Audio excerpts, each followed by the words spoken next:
Bom, boa tarde a todos. Espero que todo mundo já tenha o fone de ouvido. Quem não tiver o fone de ouvido não vai conseguir acompanhar. Não sei se vocês estão ouvindo bem, quem está com o fone aí, tá legal? Então, a ideia desse espaço aqui, não sei se tem volume no... Tem volume no fone ou não?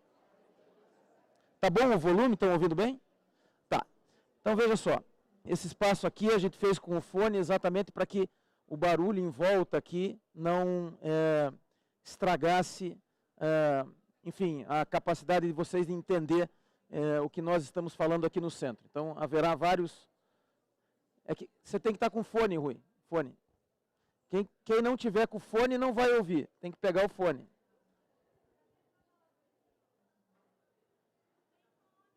Há uma revolta dos sem fone. Justa revolta.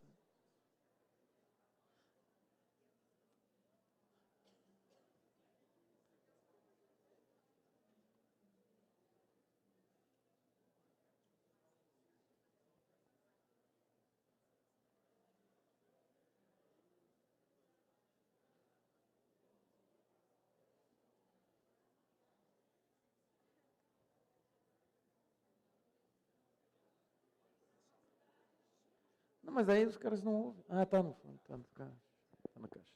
Então vamos, enquanto não tem fone para todo mundo, vamos também com a caixa aqui para não atrasar. Nós vamos tentar acelerar a entrega dos fones. Então, primeiro eu quero agradecer a presença de todos. Não sabia que teria tanta gente aqui para falar sobre esse tema.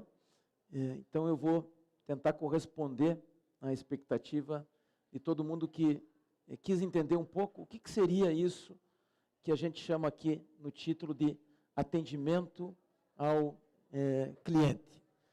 Eu sou diretor aqui da Ordem, estou diretor da Ordem e também estou na presidência da comissão executiva da conferência. Portanto, tudo que eu não podia fazer era estar aqui agora, era, na verdade, para eu estar cuidando dos temas, dos problemas que a conferência sempre geram, como, por exemplo, a falta de fones no número exato para uma fala como essa, mas, de qualquer forma, o pessoal da ESA, da Escola Superior da Advocacia, pediu que eu fizesse essa fala, e eu me dispus aqui e vou tentar, enfim, fazer uma entrega à altura das pessoas que se interessaram pelo tema.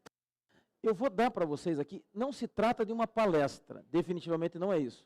Isso aqui é um workshop, ou seja, é um grupo de trabalho com dicas práticas, é só disso que eu vou falar aqui, dicas bem práticas de como melhorar o atendimento ao cliente, porque isso gera engajamento, fidelização.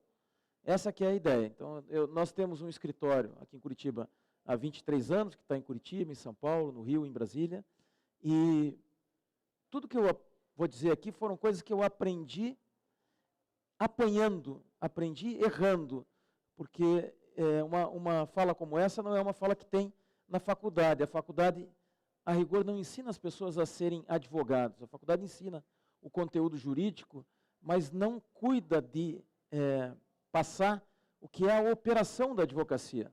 Um escritório de advocacia é também uma operação econômica, que tem clientes, tem faturamento, tem despesa, tem investimento, e a operação econômica em si é um tema estranho nas faculdades.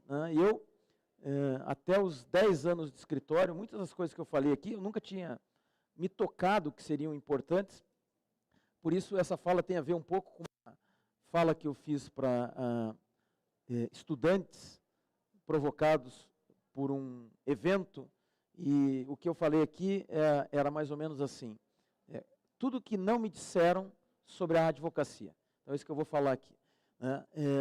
O primeiro tema é o tema do atendimento. A advocacia, você tem aí, pode ser composta por atendimento, conteúdo e entrega. Mas o atendimento é o item mais importante na advocacia quando a gente fala em fidelização de clientes. E muita gente subestima isso. Nem todo mundo dá bola para o atendimento.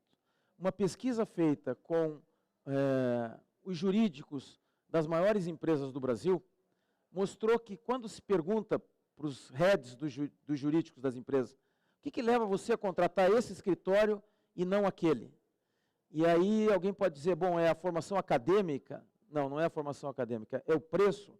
Não, não é o preço, é a disponibilidade. É o advogado estar disponível. É incrível, mas esse é o principal elemento que conduz uma empresa a contratar esse escritório e não aquele, esse advogado e não outro. E é um item que eu insisto, é um item que é ignorado pela maioria dos advogados ou dos escritórios de advocacia. Isso está devidamente medido já. A minha ideia aqui é dar algumas dicas práticas de como é que se melhora a percepção de bom atendimento pelo cliente, né?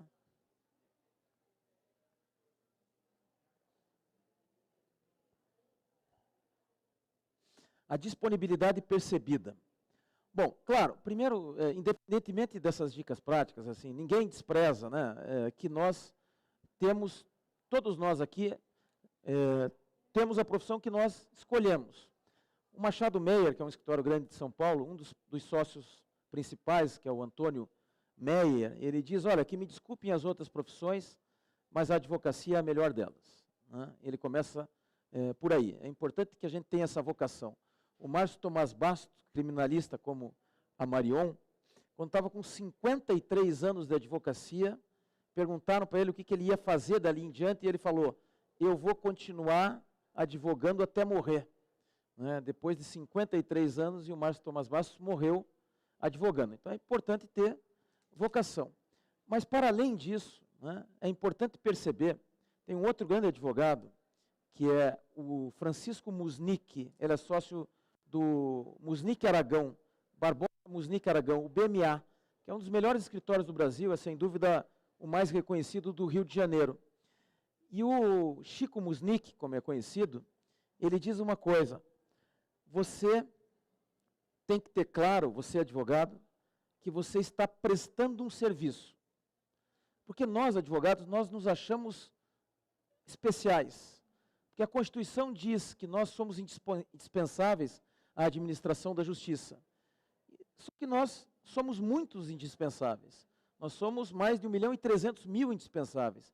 Então, a dificuldade está entre os indispensáveis, quem será contratado. E será contratado quem conseguir passar a percepção melhor de atendimento.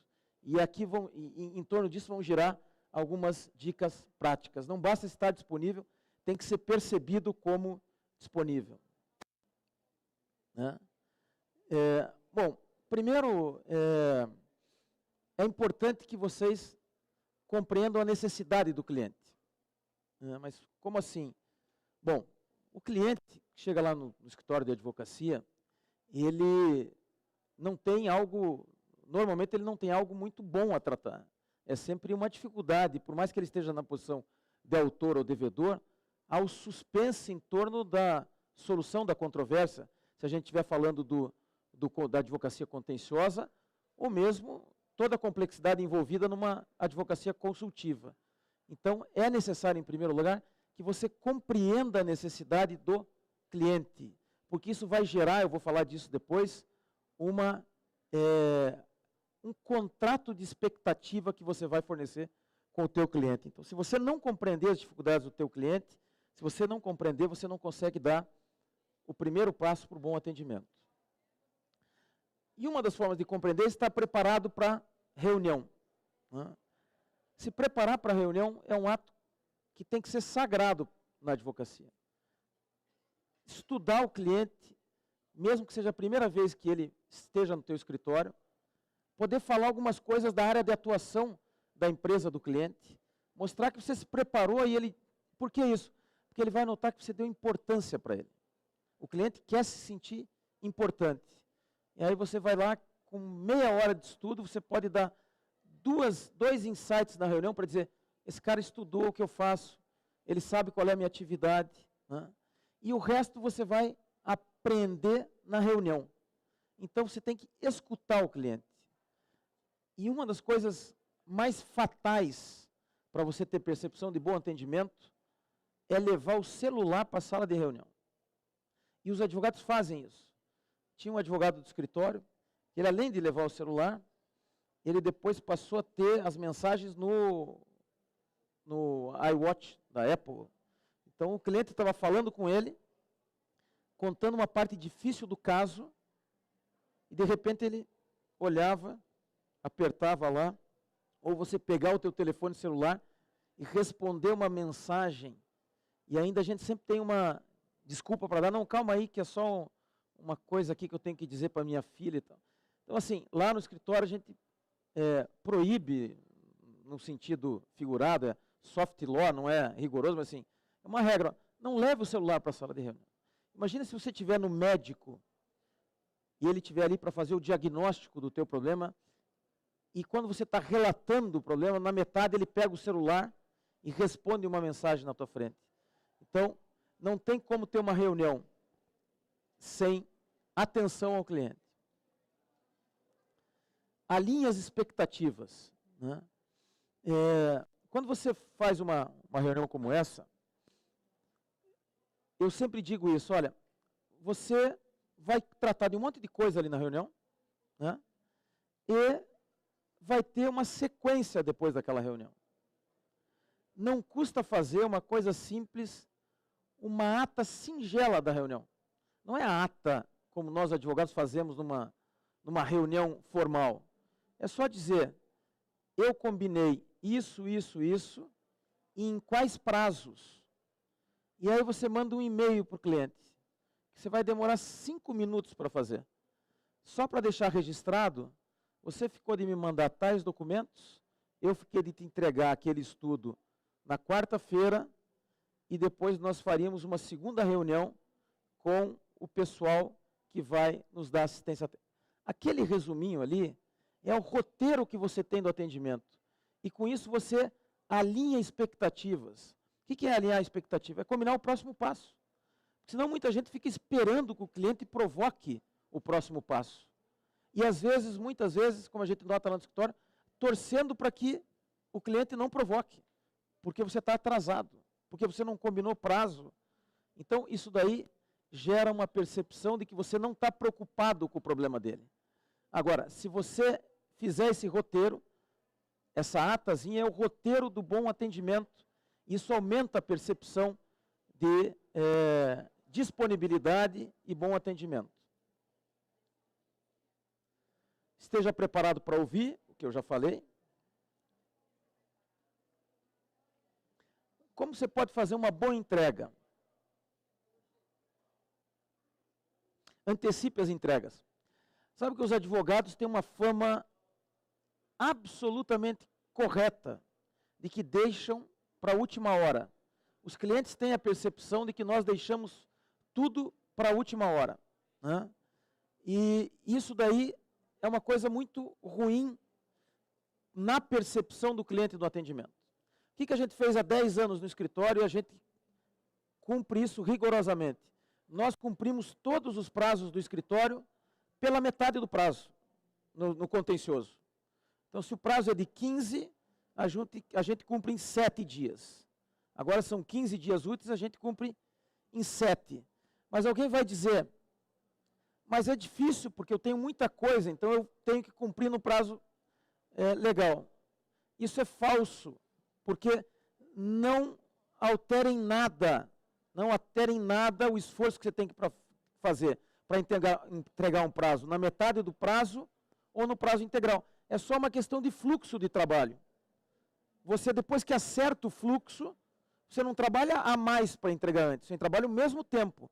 Só que você pode colocar esse tempo no final do prazo ou na metade. Se você mandar na metade, quando as empresas têm jurídico interno, você manda para o jurídico interno e diz assim, estou mandando a minuta do recurso de apelação na metade do prazo para que você tenha tempo de analisar e me ajudar a construir uma peça melhor. Isso vale para o cliente também. O que você mostra com isso? Você mostra, primeiro, que você não deixa o caso dele para a última hora. Ele não sabe que você está fazendo isso com todos os clientes, o que é recomendável.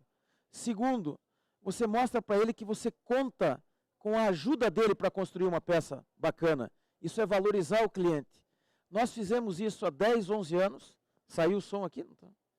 O som... É que eu sou da comissão executiva e não está funcionando, Maurício.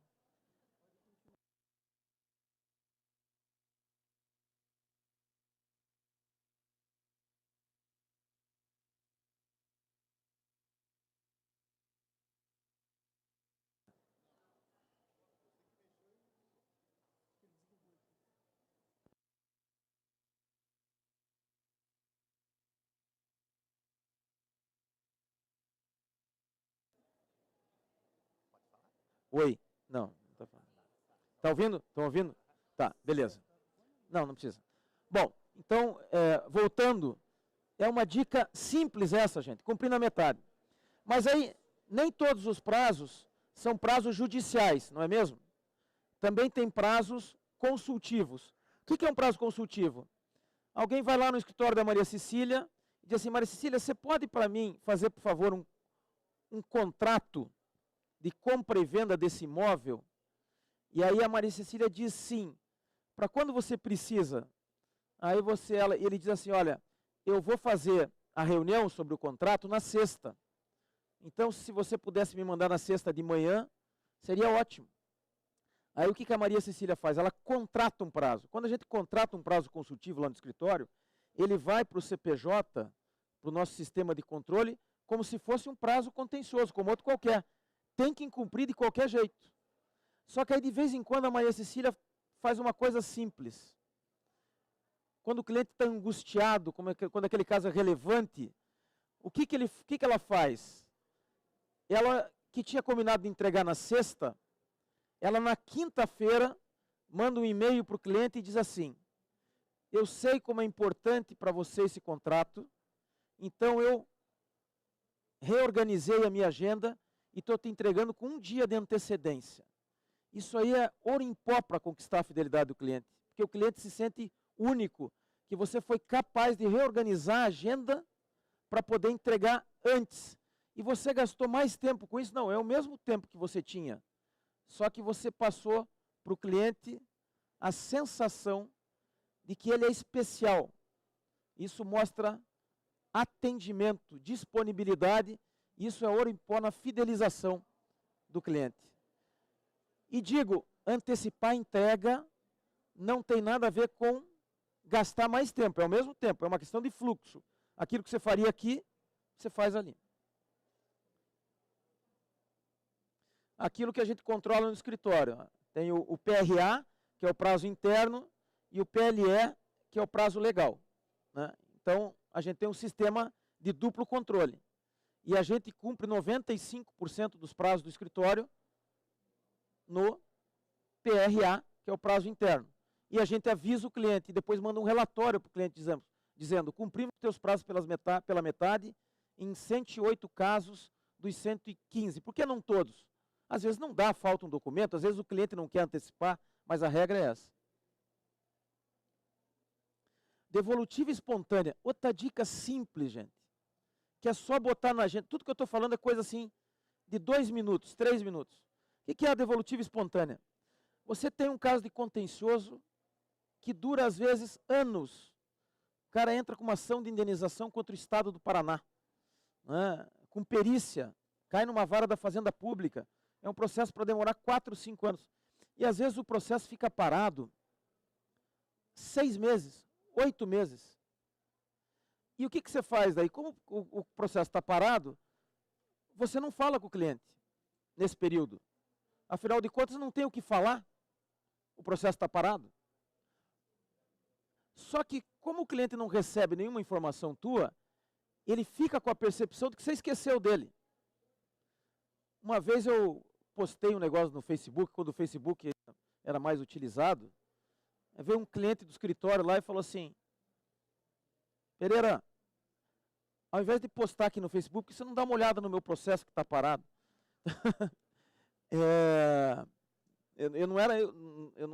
Não era eu pessoalmente que estava cuidando do caso, mas o fato é que o processo dele estava parado mesmo. Mas o que você faz? Você cria devolutiva espontânea. O que você faz? Você põe na tua agenda que de 3 em 3 meses Vai aparecer na tua agenda. Processo do Anderson. Você dá uma olhada como está, ainda que não haja nenhuma mudança, o que você faz? Anderson, quero te avisar que o processo está parado com o perito.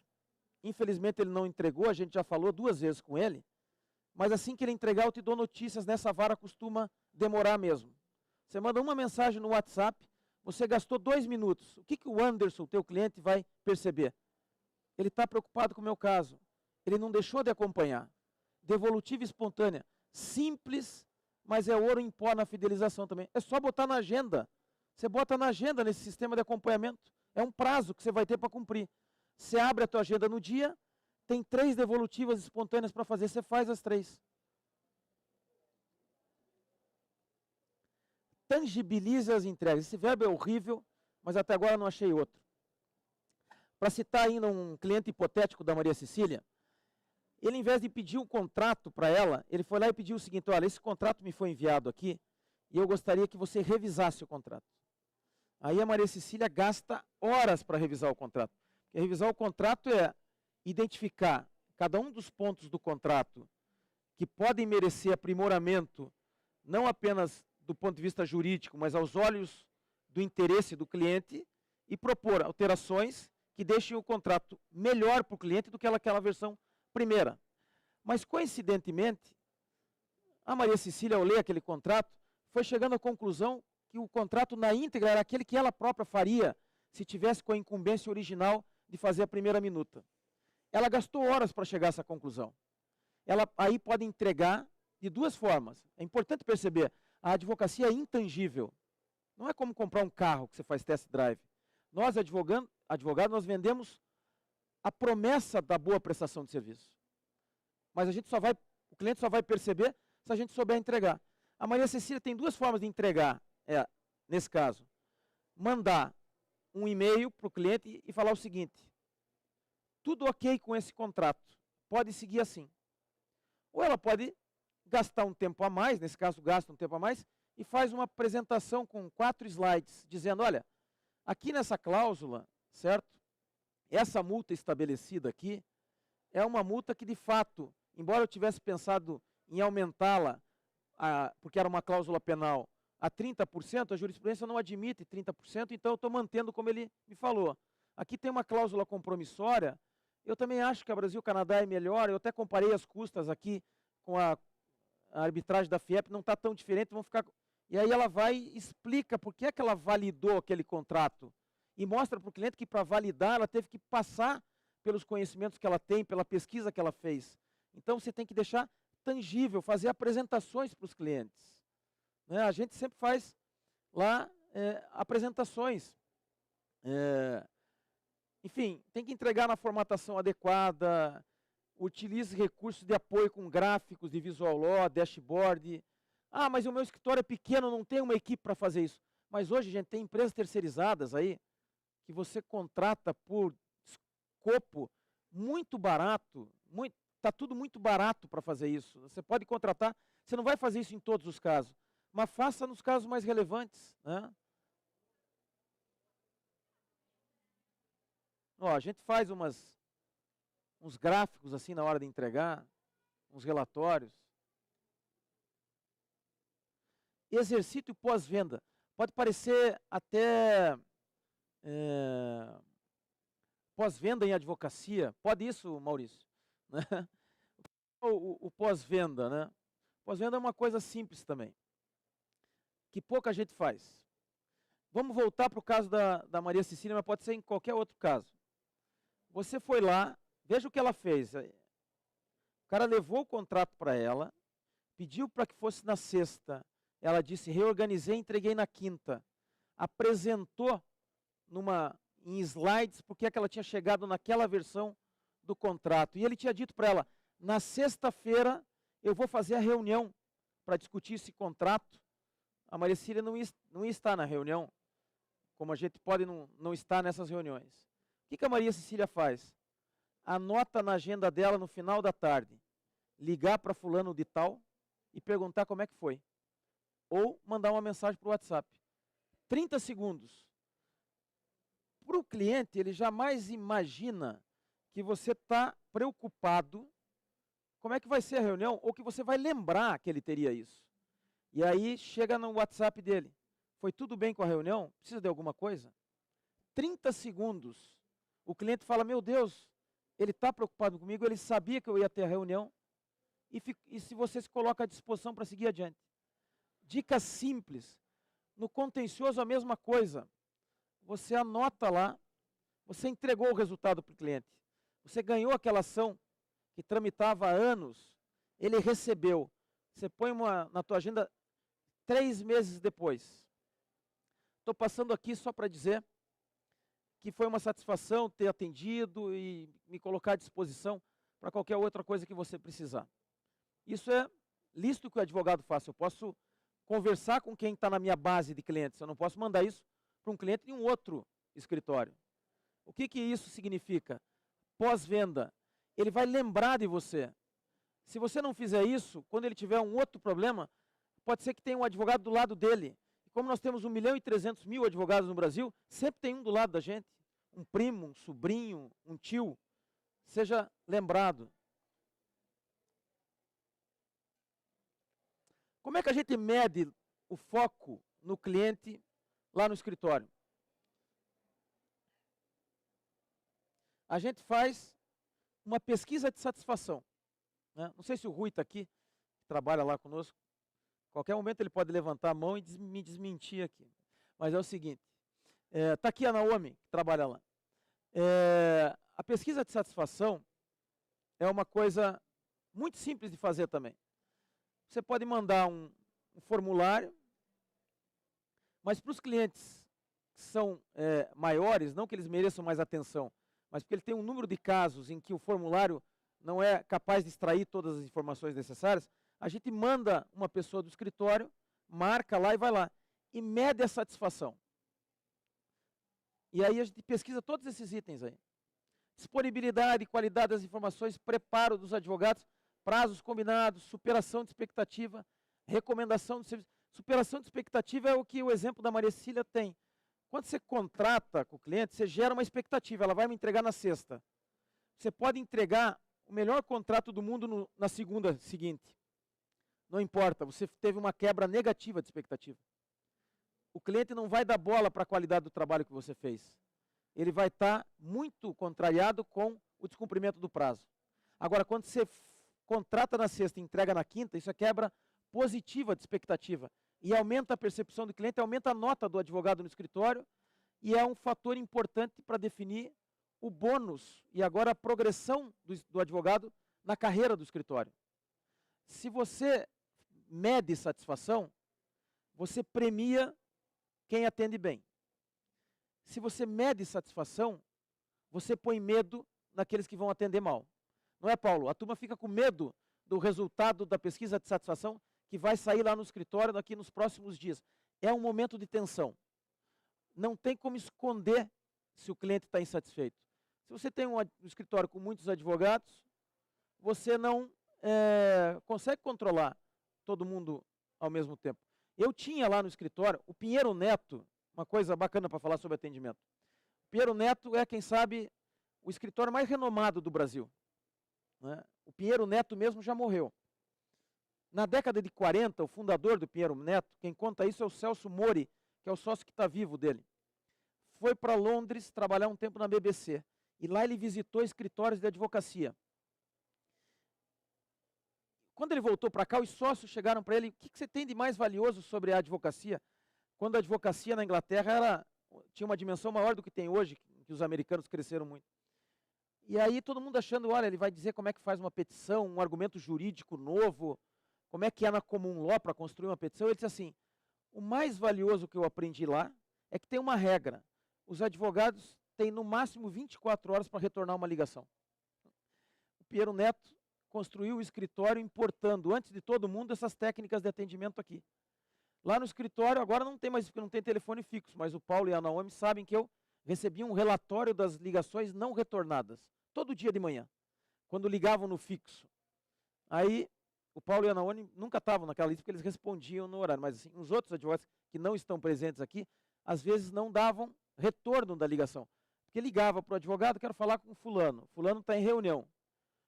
Não tem problema, está fazendo uma petição, mas tinha que retornar até a metade do dia seguinte. E se ele não retornasse, vinha o relatório, eu cobrava, porque se você não dá retorno, agora infelizmente ficou impossível controlar pelo WhatsApp, pela velocidade que os clientes cobram. Mas se você não der retorno, você vai ter a nota baixa na pesquisa de satisfação. Então o Pinheiro Neto, o que ele de mais valioso trouxe da Inglaterra foi estabelecer um prazo para retornar a ligação.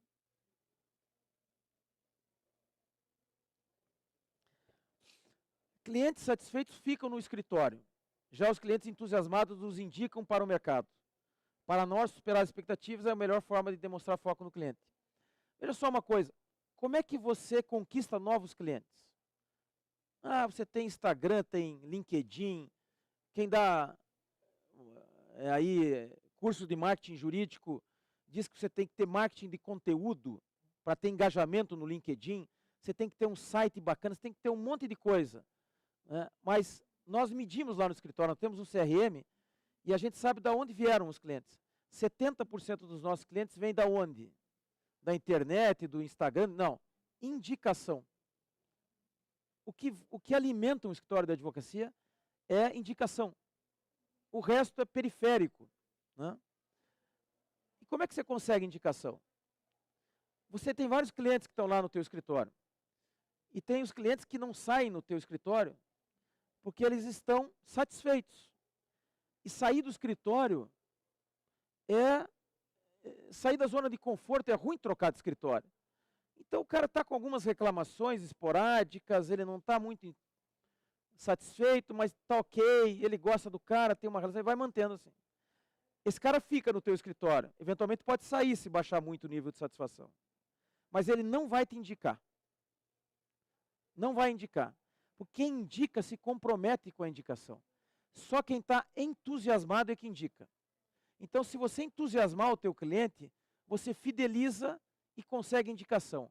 Se você não entusiasmar o teu cliente, você não vai crescer. Essa é mas assim, é matemático. Quando a gente mede quem é que nos indicou, a gente cruza com a pesquisa de satisfação. Só os que estão nos avaliando lá em cima é que estão nos indicando. Então, se você tem um cliente que pode te indicar e você tem uma satisfação baixa, não faz nenhum sentido que você vá atrás de novos clientes. A primeira coisa que você tem que fazer é olhar para a tua base e ter a seguinte meta: eu vou entusiasmar a minha base. É essa base que vai me trazer a ampliação dos meus clientes.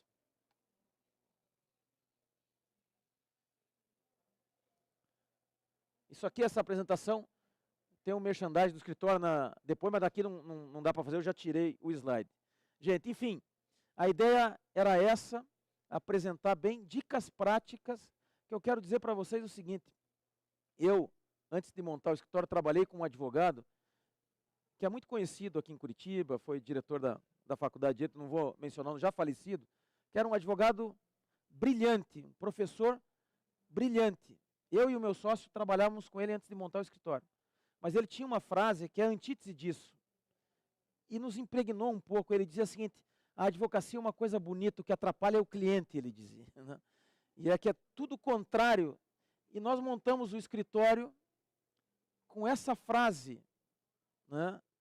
Nós penamos muito até que a gente foi percebendo, participando de algumas falas sobre temas como esse, de que essa frase pode ser engraçada, mas é desastrosa para quem quer ter a advocacia não apenas pela vocação, mas também como uma operação econômica que é um escritório de advocacia. Nós precisamos ter a humildade que tem o Chico Musnick, um dos maiores escritórios desse Brasil, faz os melhores e maiores M&As do Brasil, que é sócio do BMA. Antes de tudo, nós devemos perceber, admitir e trabalhar com um conceito simples.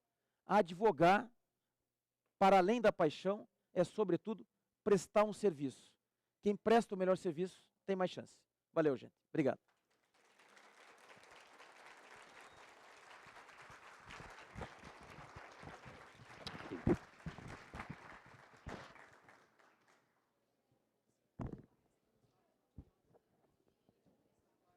Gente, eu vou anunciar aqui, sem microfone, que agora às 3 horas tem um debate aqui no auditório e vocês estão devidamente convocados.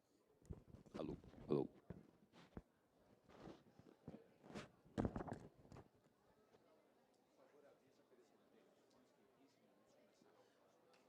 Quem quiser ficar aqui para o próximo workshop, pode ficar com os fones, que a gente viu que não funcionou tão bem assim. Funcionou? Não.